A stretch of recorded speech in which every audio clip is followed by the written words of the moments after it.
For my clear plastic, I like to use one of these razor saws. Clear parts tend to be more brittle than regular plastic. Sprue cutters are often violent when they force plastic apart, and they have a tendency to actually break the clear parts as opposed to just cleanly snapping them off.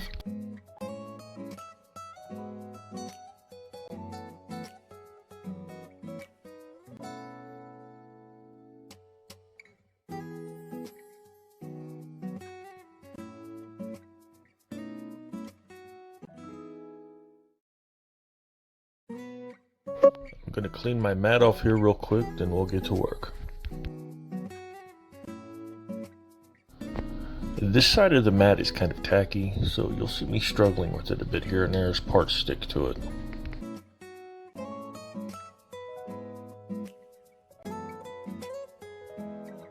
Now, there are a few different methods to masking off windows for painting the black trim around them. Now, some kits will include a masking template. That's obviously preferred, but this is how I do it when these kits don't include them.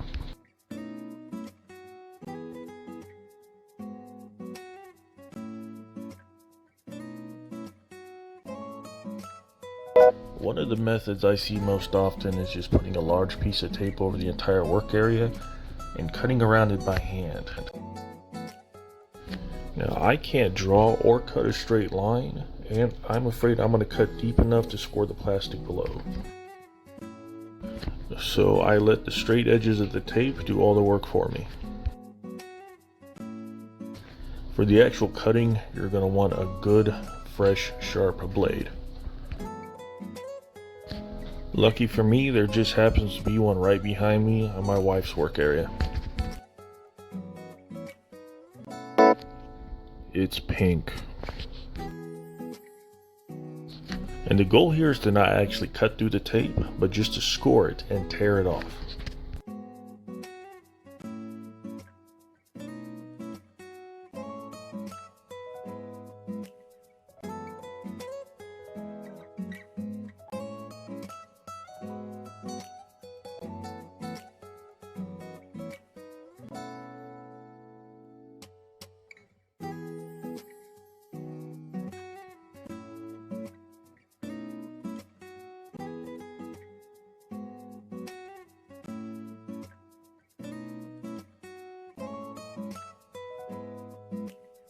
And as I mentioned, this glass has a guide for me to follow, so here I am just lining that up perfectly.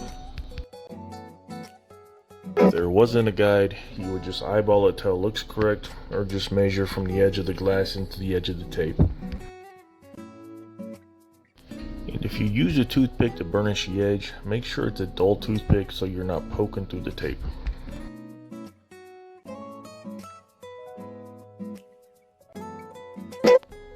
I realize the edges aren't a perfect 90-degree angle like they are as I cut the tape, so I'm just using my thumbnail here to kind of round those off.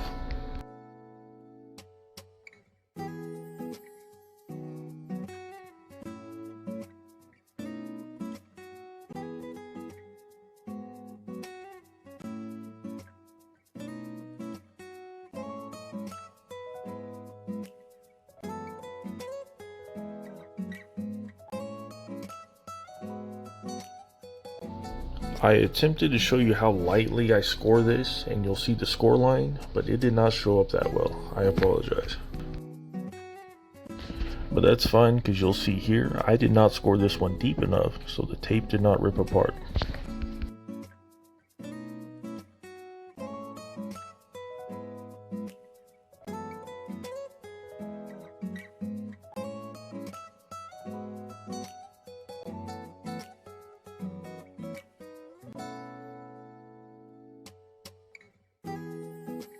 And you'll want to cut this as short as possible, just to limit any cutting you have to do while it's on the actual plastic.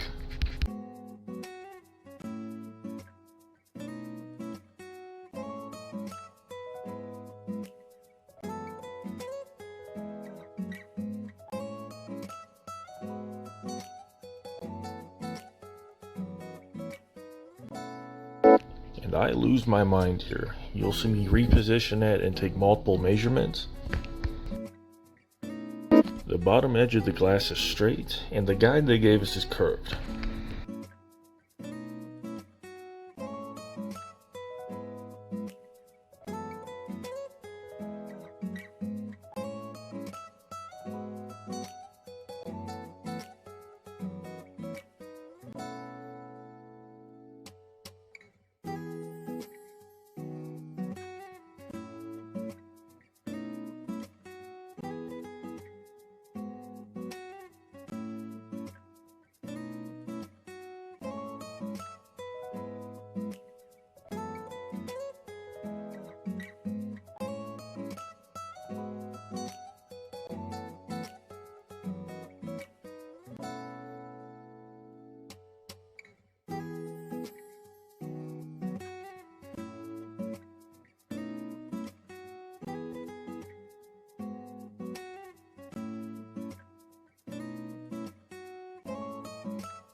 Now with the outline done, we'll realize it actually does two things for us.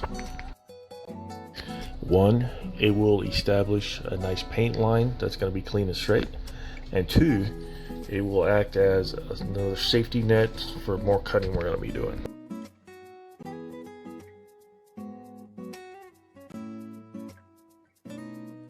And if you're not shedding like I am, you probably won't have to worry about picking beard hair out of your tape.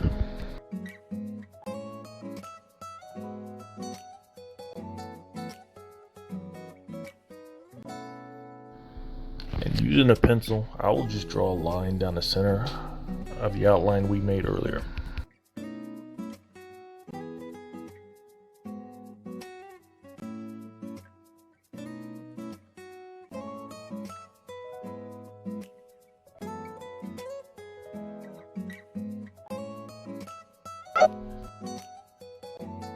And just like last time, we're just going to lightly score down those lines we drew.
And even though we're going to be using an airbrush, I still like to cover the back of it with the cheap tape just for overspray reasons.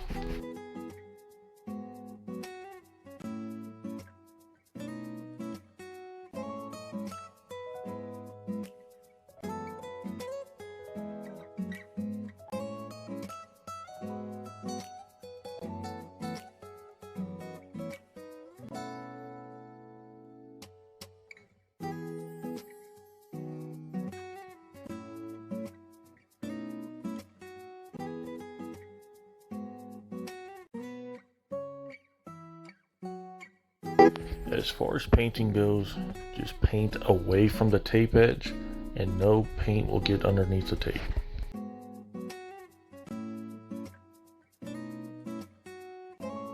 We're also doing a very light coat here because as the paint dries, it'll also create a seal to prevent further layers from getting underneath the tape.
We're on the third coat now, and those of you with a keen eye will also see that I'm using a different airbrush. That red one just gave up on life. I don't know what happened to it. There's no air coming out.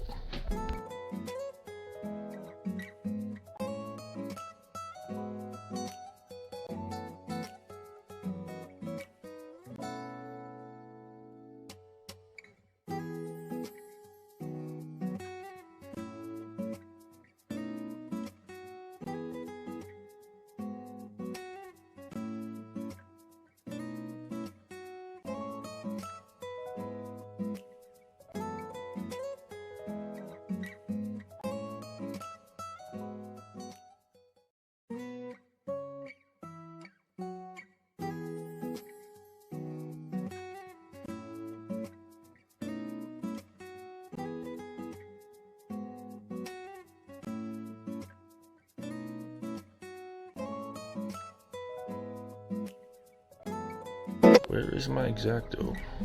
Oh, there it is. It was right in front of me.